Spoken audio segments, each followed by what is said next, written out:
ETF index mutual funds నేర్చుకుని stock మార్కెట్లో రాణించాలనుకుంటున్నారా? వెంటనే ఈ నెంబర్కి కాల్ చేయండి. రమగారు, కాశీ మజిలీ కథలు చెప్పుకుంటున్నాం మనం.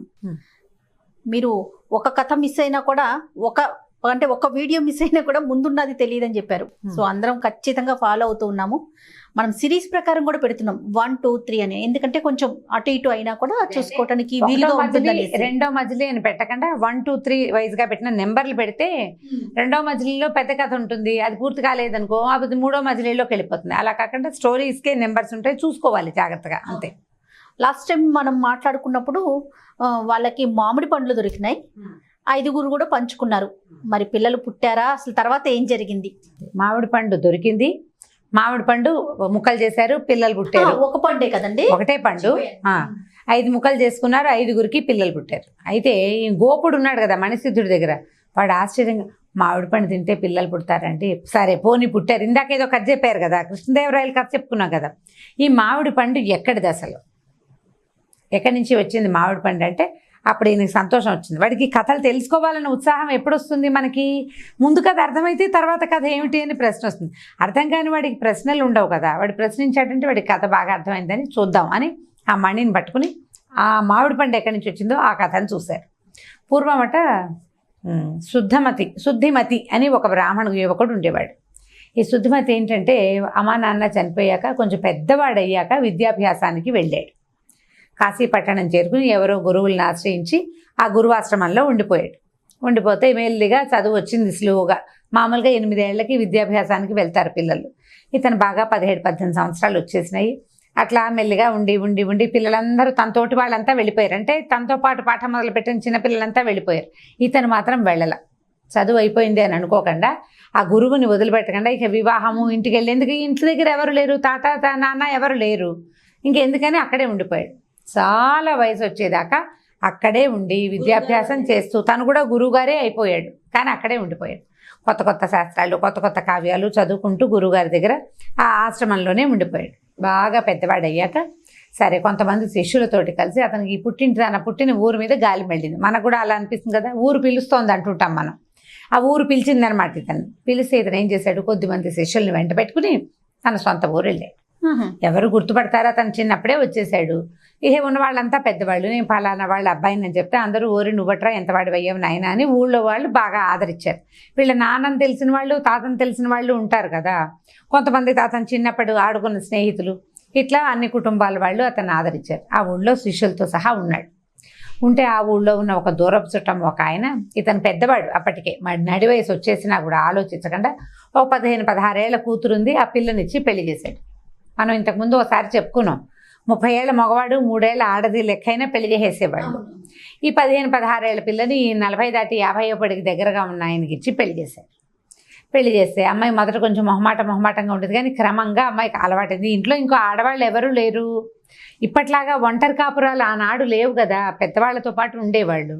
పుట్టింటిని వదిలిపెట్టి ఇతని దగ్గరకు వచ్చాక ఈ అమ్మాయి ఏం చేసింది, విద్యార్థులు చాలామంది ఉన్నారు, వాళ్ళతో యాక్టివ్గా తిరుగుతూ కబుర్లు చెప్పుకుంటూ ఉండేది. ఈయన నేను పెద్దవాడిని, ఈ అమ్మాయి చిన్నపిల్లలతో స్నేహం చేస్తుందని పుట్టేసింది. అతనికి అనుమానంగా ఉండేది భార్య మీద. ఒక్కోసారి నిర్ధారణగా కూడా అనిపించేది. ఏమి నిర్ధారింపబడలేదు అతని ఉద్దేశం అనమాట. ఆ అమ్మాయి ఎంత చనువుగా మాట్లాడుతూ ఉండేసరికి అందరితోటి, ఆ పిల్ల ఇక్కడ ఎవరూ లేరు, ఈ ఉన్న మగపిల్లలు చదువుకునే పిల్లలతోటి కొంచెం చనువు జతాయించి ఉండేదన్నమాట. ఒకసారి విసుగు పుట్టింది, వెళ్ళిపోదాం ఇక్కడి నుంచి అనుకున్నాడు. భార్యను వదిలిపెట్టి వెళ్ళిపోదాం అనుకున్నాడు. గురువుగారు ఇట్లా తమను వదిలిపెట్టి వెళ్ళిపోతున్నాడని శిష్యులకు తెలిసిపోయింది. ఆయన వెంబడపడి వెళ్ళారు.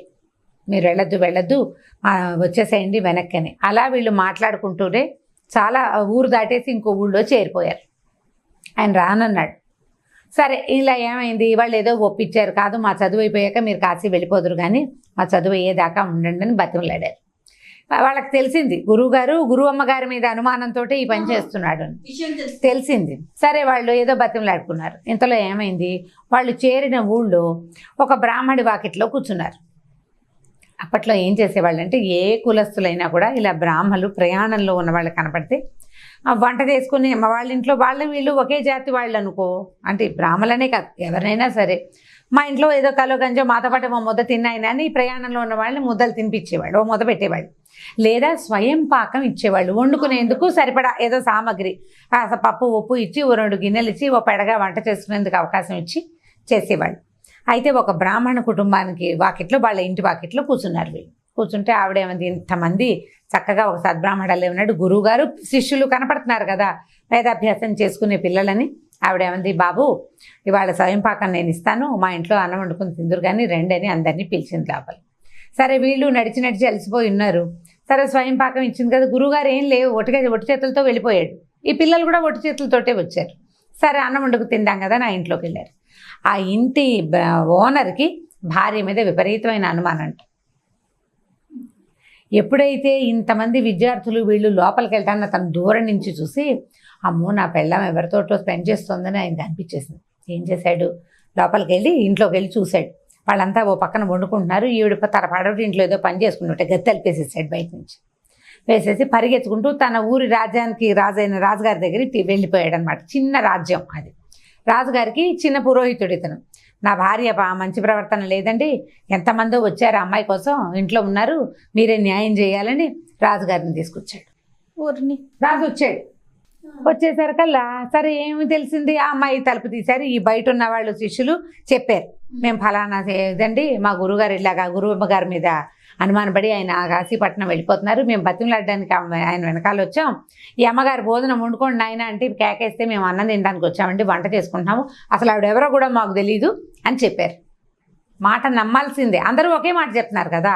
సరే ఆవిడ గది తలుపు తీశారు. ఆవిడ బయటకు వచ్చింది. బయటకు వచ్చి ఏం చెప్పిందంటే, వీళ్ళు ఏదో సద్బ్రాహ్మలు ఇంతమంది ఒకేసారి ఎట్లా దొరుకుతారని వాళ్ళకి స్వయం పాకం ఇచ్చాను. నా భర్త స్త్రీలని అనుమానించి దుర్బుద్ధి ఉన్న మూర్ఖుడు ఒకడు, నా పెళ్ళ మంచిది కాదు ఇలా ఏదో చేస్తోంది అని చెప్తే చూడ్డానికి వచ్చిన మూర్ఖుడు ఉన్న రాజ్యం ఇది, దిక్కుమాలిన రాజ్యం, ఈ రాజ్యంలో ఉండకూడదు నేను అందుకే అనేసరికి రాజుగారికి తగిలింది, సిగ్గేసింది, ఆయనకి మొహమాటం వేసింది చాలా. సరే సారీ చెప్పుకున్నాడు, ఆవిడ కాళ్ళు పట్టుకున్నాడు, అక్కడి నుంచి కేకలేసాడు, బ్రాహ్మణి ఇలా ప్రధానికి ఇలా అనుమానిస్తావా, స్త్రీని అనుమానిస్తే ఎట్లా, నీ తల్లి కూడా స్త్రీయే కదా అని ఆయన ఆ బ్రాహ్మణ్ణి పురోహితుని సెట్ చేశాడు. అక్కడి నుంచి ఈ శుద్ధమతితోటి మాట్లాడి అయ్యా ఇదేమిటి మీరు పెద్దవారు, ఇప్పుడు చూడండి ఇతను చేసిన పనికి ఎంత నగుబాటైంది, ఆవిడ అమ్మగారు ఎంత అవమానపడింది, మీ భార్య కూడా అట్లాగే అవమానపడుతుందండి, ఇట్లా చేయకూడదు అని చెప్పాడు. సరే ఇద్దరు కలిసి కాసేపు మాట్లాడుకుంటే ఈ శుద్ధమతికి చాలా బాగా చదువుకున్నాడని, చాలా సంవత్సరాల విద్యాభ్యాసం చేశాడని, ఎన్నో శాస్త్రాలు తెలిసిన వాడని తెలుసుకున్న రాజు ఏమన్నాడంటే, మీరు మీ ఊరు వదిలిపెట్టి ఇక్కడికి రండి, అమ్మగారి కోసం బండి పంపిస్తాను, ఇక్కడే ముందురుగాని నాకు పురోహితుడిగా ఉండండి అని చెప్పాడు. సరే భార్యని అక్కడ ఉన్న ఇల్లు బాగలేముంది, సొంత ఊరే కానీ ఏదో ఉన్నారు అక్కడ, మిగిలిన శిష్యుల్ని అందరినీ తీసుకుని ఈ కొత్త ఊరు వచ్చేసారు. భార్యతోటి ఆయన బాగా ఉండేవాడు. సరే ఏమనుకున్నాడంటే, నేను పెద్దవాడిని అయ్యాను, సంతానం కలగలేదు అని చెప్పి సంతానం కోసం ఆయన శ్రీశైలం వెళ్ళి తపస్సు చేసేట కొద్ది రోజులు. అక్కడ వరప్రసాదంగా ఒక మామిడి పండు దొరికింది అతనికి. ఆ మామిడి పండు పుచ్చుకుని ఇంటికి వస్తున్నాడు ఈ భార్యని అనుమానించి పారిపోయిన గురువుగారు. ఈ మామిడి పండు పట్టుకొస్తూ సాయం సంధ్యా సమయం అయింది, సంధ్యావందన సమయం అయింది అని చెప్పి ఏం చేశాడు, ప్రసాదంగా దొరికిన వస్తువుని నేల మీద పెట్టడం ఏమిటని దాన్ని ఆ పక్కనే ఉన్న చెట్టు కొమ్మల్లో ఇరికిచ్చి పెట్టేది. ఆయన దగ్గర సంచి లేదా అంటే లేదు, పండే చేత పుచ్చుకుని వెళ్తున్నాడు. ఆ పండు పెట్టేసరికల్లా పైనుంచి వెళ్తున్న ఒక గద దీన్ని ఏదో మాంసఖండంగా భ్రమించి ఎర్రటి పండుని, అది కొమ్మల్లో ఇరుకుంది కదా, చెట్టుకు వేలాడుతుంటే పళ్ళని తెలిసేవి, ఇది పళ్ళు కాసే కాలం కాదు, మనం ముందే చెప్పుకున్న ముందు కథలో మామిడి పళ్ళ కాలం కాదు, అది ప్రసాదంగా దొరికింది అది. సరే ఆ పండు పుచ్చుకుంది, ఆ పక్షి ఎత్తేసింది ఆ పండుని. ఈయన అయ్యో అయ్యో అన్నాడు కానీ అయ్యో లేదు కొయ్యలేదు, పక్షుల వెనకాల మనుషులు ఎలా పడతారు. ఈ శుద్ధమతి గారు ఇక్కడే ఉండిపోయాడు, మామిడి పండేమో గద్దెత్తుకుపోయింది. విచిత్రంగా ఆ మామిడి పండు శూరసేన మహారాజు, ఈ మిగిలిన 4-5 ఉన్నారు కదా పిల్లలు లేని వాళ్ళు, వీళ్ళకి దొరికింది.